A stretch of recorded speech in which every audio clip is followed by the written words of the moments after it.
Welcome to The Explainer. Today, we're cracking open a black box. You know, we all see those massive view counts on YouTube, but how those views actually translate into real bank deposits? Well, for most people, it's an absolute mystery. Let's immediately look at a number that's going to completely change how you view this entire platform. 30x. That's right, a finance creator can earn exactly 30 times more revenue than a music channel for the exact same amount of watch time. Literally the same platform, the same duration, but 30 times the payout. So today we're going to trace exactly why that happens, starting all the way from the high-level economics of advertiser spending right down to the exact day the money hits your bank account. Section 1. The value of a view. Okay, let's dive right in by shattering the illusion that all views are created equal in the eyes of advertisers. Because spoiler alert, they absolutely are not. You probably hear a ton of jargon thrown around in this space, right? But really, only two metrics matter here. CPM, or cost per mil, is the advertiser's budget. It's exactly what brands are willing to pay YouTube every time their ad is shown 1,000 times. But RPM, revenue per mil? That's the actual cash hitting your piggy bank after YouTube takes its 45% cut on long-form content. Basically, CPM tells you how valuable your audience is to the advertisers, but RPM is your actual take-home pay. And this creates massive revenue gaps depending on your topic. Take a Tier 1 niche like finance, insurance, or legal. Advertisers here are paying anywhere from $15 to over $50 per thousand views. Why? Well, because a viewer who signs up for a new credit card or, say, hires a personal injury lawyer brings massive lifetime value to that business. They will gladly pay top dollar for that lead. But look down in Tier 4, gaming, entertainment, music. Advertisers are paying just $1 to $15. They're paying for mass attention there, not high-value conversions. So your niche literally sets your absolute revenue ceiling. Moving on to Section 2, Geography and the Calendar. Because, honestly, picking the right, high-paying niche is really only half the battle. So, your niche sets the ceiling, but your audience's geography determines how close you actually get to it. An audience in Tier 1 countries, we're talking the US, UK, Canada, Australia, they pay 3 to 5 times more per view than an audience in a Tier 3 country like India or Brazil. You could be making literally the best finance content in the world, but if your viewership is concentrated in lower CPM regions, you're only going to see a fraction of those premium ad rates. To these advertisers, a US audience is just exponentially more lucrative. And crucially, invisible levers, like the calendar, dictate your earnings just as much as your content does. Check this out. October to December is peak CPM season. Brands are just dumping their remaining yearly budgets for Black Friday and holiday campaigns. But then, brace yourself for the January CPM cliff. It is the ultimate creator hangover. Budgets completely reset and your earnings can plummet by 50% or more almost overnight, even if your views stay exactly the same. The smartest creators, they upload their absolute best, highest production content in Q4 to capitalize on those peak payouts. Section 3. The YouTube Shorts Revolution. Okay, we understand the macroeconomics of traditional long-form content, but now we really have to turn our attention to the explosive new frontier of the platform.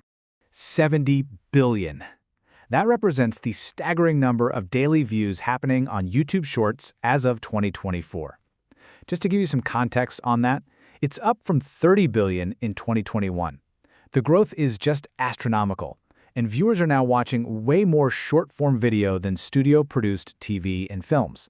Now, unsurprisingly, the vast majority of those views, 64%, are happening on mobile. But the real shocker here is the living room. 15% of shorts are being watched on TVs.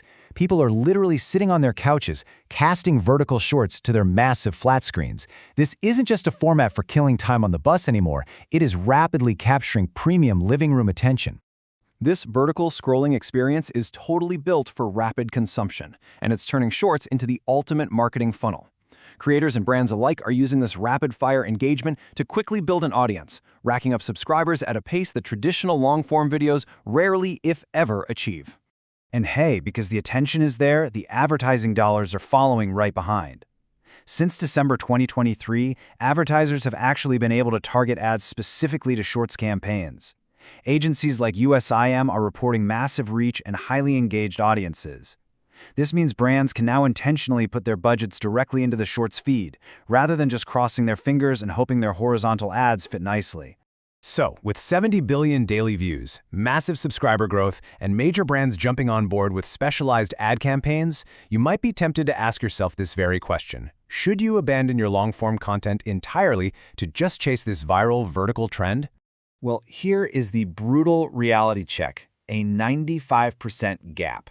While a long-form finance piece can command a $50 CPM, a short in that exact same niche might only pull in 5 to 15 cents. Crazy, right? Why? Because shorts revenue is pooled. YouTube takes the ad money, keeps 55%, and distributes the remaining 45% based on your share of the total pool's views. It's structurally capture payouts. This proves that shorts are absolutely incredible for audience growth, but long form, that's where the real money is made. You use shorts as the funnel to drive people to the long form payday. Section 4. Securing your YouTube payday. Okay, we know the niches, we know the formats. Now let's trace the flow of this money all the way down to the micro-logistics of your actual bank account. Every single monetized creator lives by this exact AdSense payment pipeline. Between the 7th and 12th of the month, Google finalizes your previous month's earnings and posts them. Then, by the 20th, your balance must meet your local currency's payment threshold, and you definitely cannot have any payment holds on your account. If you miss that threshold by even a penny, your balance just rolls over and you wait a whole extra month. Finally, between the 21st and 26th, Google officially issues the payment. But keep in mind, just because Google issues the payment on the 21st doesn't mean you can spend it that day. The actual day the check clears depends entirely on your chosen payment logistics. Hyperwallet might get you your funds in a day or two. A standard electronic funds transfer, that takes up to 7 business days, and if you rely on an international wire transfer, man, you might be waiting an agonizing 15 business days for that money to actually be usable. So now you understand the entire flow of capital and attention, from how a Tier 1 finance audience out-earns a music audience 30 to 1, to why shorts are your growth engine but long form is your bank, right down to the exact day your payment clears. The black box is officially open. The only question left is, what will you create in 2026?